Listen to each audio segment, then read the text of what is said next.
Good morning. My topic for today is a case report on red zone leukoplakia, its intraoperative management and institutional experience. Now, as we all know, oral leukoplakia is the most common potentially malignant lesion or pre-malignant lesion affecting the oral cavity. Now, this lesion is more prevalent among the male population than among the female population. The WHO has defined leukoplakia as a predominantly white patch or plaque affecting the oral cavity, and it cannot be clinically or pathologically characterized as any other disorder. Now, leukoplakia can be classified as a homogeneous type and a non-homogeneous type. Homogeneous type is predominantly white lesion, whereas the non-homogeneous or erythroleukoplakia consists of speckled red lesions along with the white lesions. However, oral leukoplakia can also be classified based on the site of occurrence as the red zone areas and non-red zone areas. The term red zone implies that these lesions in these areas have more chances of malignant transformation as when compared to the non-red zone areas.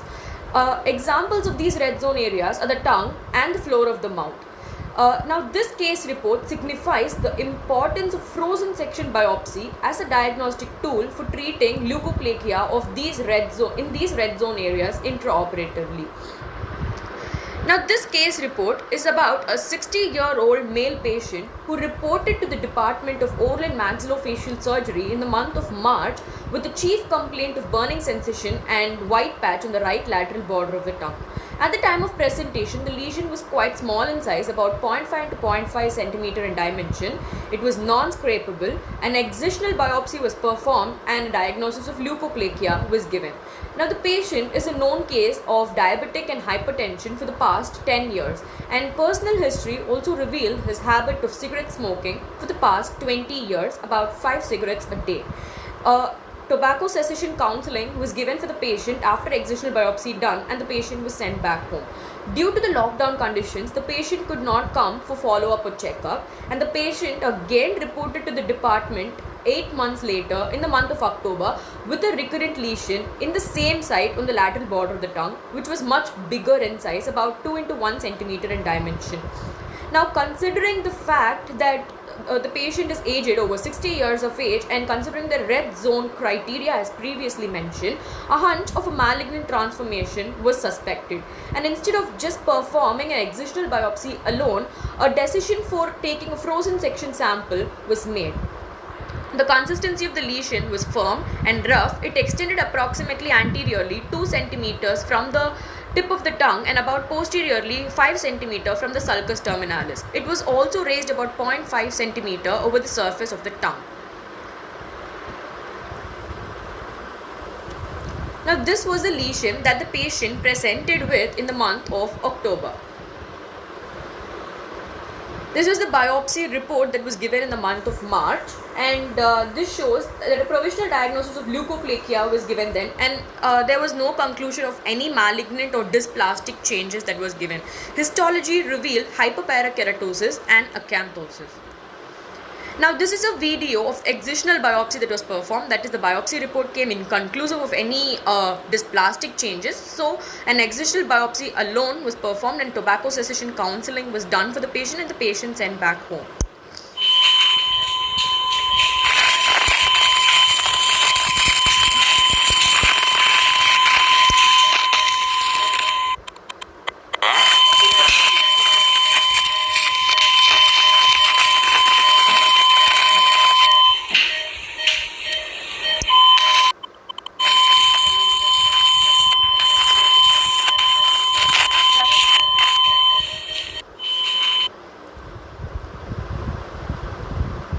Now, this is the intraoperative picture after excision.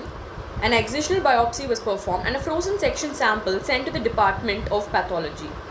The frozen section biopsy report turned out to be positive, that is confirming malignant transformation of the lesion, and histology reveals squamous cell carcinoma. So now this lesion had to be treated as a tongue cancer. So 1 centimeter of margin clearance was given circumferentially around the lesion, that is 1 centimeter anteriorly, 1 centimeter posteriorly, medially and laterally, and from behind the lesion, that is 1 centimeter of tumor margin clearance was placed, and along with excisional biopsy it was treated as a tongue carcinoma. Now that is a partial glossectomy on the right lateral border of the tongue was performed for the patient, and this was the excised specimen. And again from this, a second frozen section biopsy sample was sent to the Department of Pathology to confirm the accuracy of tumor margin clearance, to check whether the margins were free of any tumor cells. Now these were the intraoperative margins, that is a partial glossectomy was performed for the patient, and this is after margin clearance. Here C, D, E, F and G are the tumor margins, and they came out to be free of any tumor cells. Now this was a functional neck node dissection that was performed for the patient up from levels 1 to 4, and a single sharp incision was used for this functional neck node dissection. Now this is the second frozen section biopsy report that had come from the Department of Pathology. It shows that out of the 29 lymph nodes here, none of them were involved. None of them were involved with tumor cells, that is all of them were cleared of any tumor cells. This is the post-operative picture of the patient after 1 month. The scar has now well healed, and the speech of the patient has also not been impaired.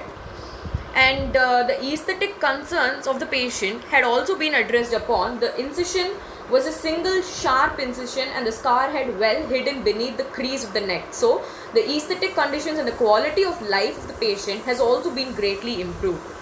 This is the post-operative picture of the life. The life expectancy of the patient has been greatly prolonged, and the quality of life of the patient has been preserved, and the patient is now tumor free. So how this case has been managed uniquely is that frozen section biopsy has been routinely taken for any malignant lesion, but in this case frozen section has been taken for a benign lesion where malignancy had been inconclusive, but taking a hunch that the patient is over 60 years of age and the lesion had occurred on the lateral border of the tongue, that is a red zone area, a suspicion of malignant transformation was taken, and a frozen section biopsy performed for a benign or pre-malignant lesion, and this had helped in the rapid diagnosis of the lesion and intraoperative histological evaluation of its malignant transformation while the patient was still on the operating table. So biopsy reports generally take a lot of time, whereas frozen section biopsy report had helped in intraoperative management of the patient in a very short span of time.